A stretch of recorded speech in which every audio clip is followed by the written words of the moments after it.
All right, guys, we got UFC on ESPN 3 coming at us this weekend. We're looking at the main event featuring Francis Ngannou taking on Junior Dos Santos.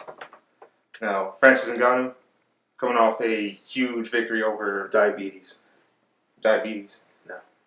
Looking to keep that momentum going. You know, that was the biggest win of his career. Wants to get right back in there to title contention and get another shot.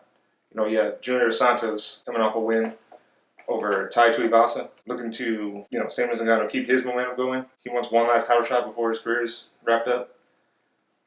This is going to be a tough task for him. This is probably the most dangerous guy he's fought.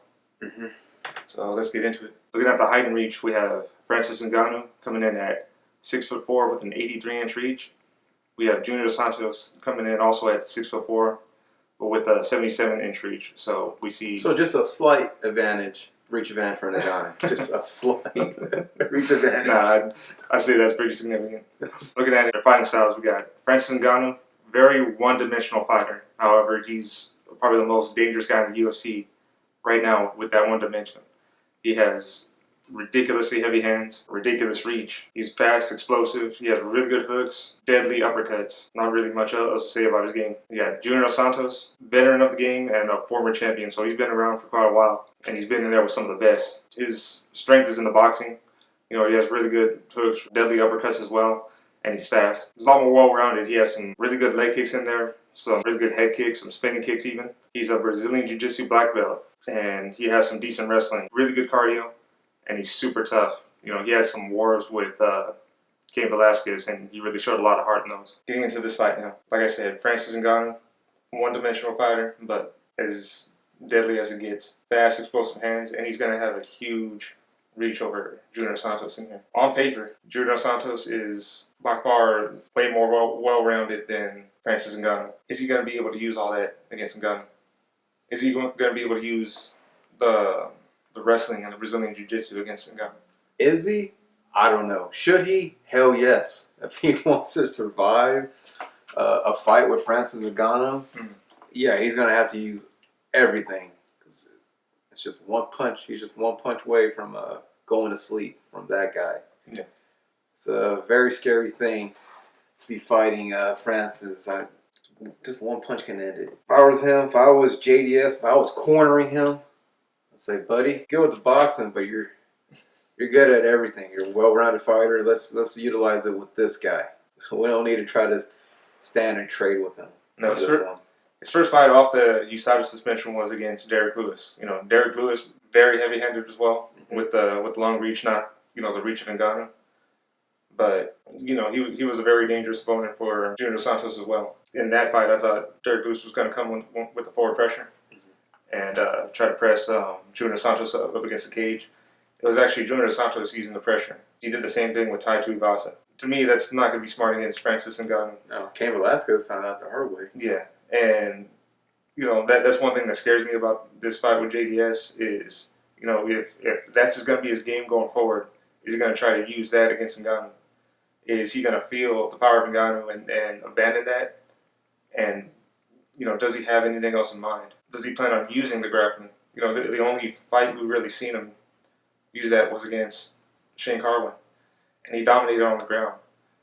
By all means, if he chooses to do that against Ngannou, he may not get the takedowns right away. It may take him a round or two, but eventually, one of Francis Ngannou's biggest weaknesses is that he has a very limited gas tank. After 2 rounds, he's going to begin to fade, where JDS can take advantage, can grab a hold of him, put him on the mat, and start using his ground and pound, start using his jiu-jitsu, wear down on Francis Ngannou, and try to set him up for that submission.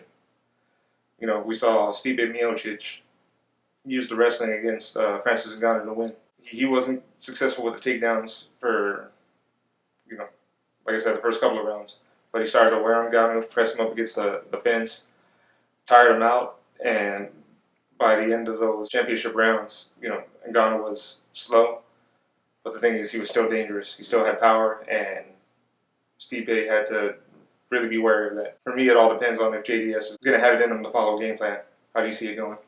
They walk out, meet in the octagon, touch gloves, go back to the corner, bell rings, First punch, Ngannou lands, lights out JDS, we all go home. One hitter quitter. One hitter quitter. That's how I see it.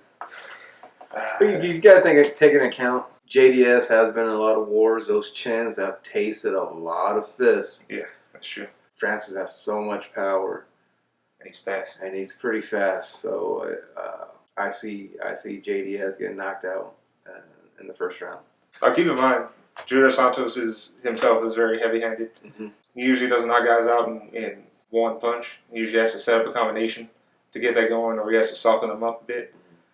So, by all means, he can do that to Ngannou. But, standing and trading with Ngannou for too long in those first couple of rounds is not going to be smart, in my opinion. His team has got to be coming up with a game plan. Wrestling and just, wearing out that gas tank, draining that gas tank, just like Stipe did. Yeah. Stipe was able to kind of roll the punches and roll some of those punches off his chin. Francis did connect, but like I said, Stipe did a pretty good job of rolling with the punches. Even he still got some pretty nice bruises with just a couple of punches from Ngannou. But man, you got to wear out that dude's gas tank if you want to win that fight. Yeah. And just dominate him in the later rounds. And that's how I see it going. I gotta believe that they're not gonna be dumb enough to have JDS go in there and trade with Ngannou in the first couple of rounds. His ego or his fighting spirit may want to go in and do that, but I think once he feels the power and the pressure of Ngannou, he's gonna abandon that. I gotta go with the more one-rounded fighter in here. Yeah. I'm going with JDS. You got Ngannou on this one? Yeah, I got it. Yeah. We're going to see how this one plays out, man. I'm not confident at all in this one. And, by all means, I would never, if I were a betting man, I would never bet on an Ngannou fight. I would never bet on a heavyweight fight, but especially not an Ngannou fight.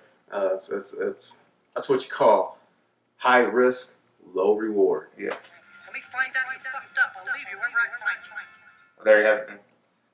Looking forward to this one. We'll see you guys all next weekend. Thanks for watching. Predator wins. Fatality.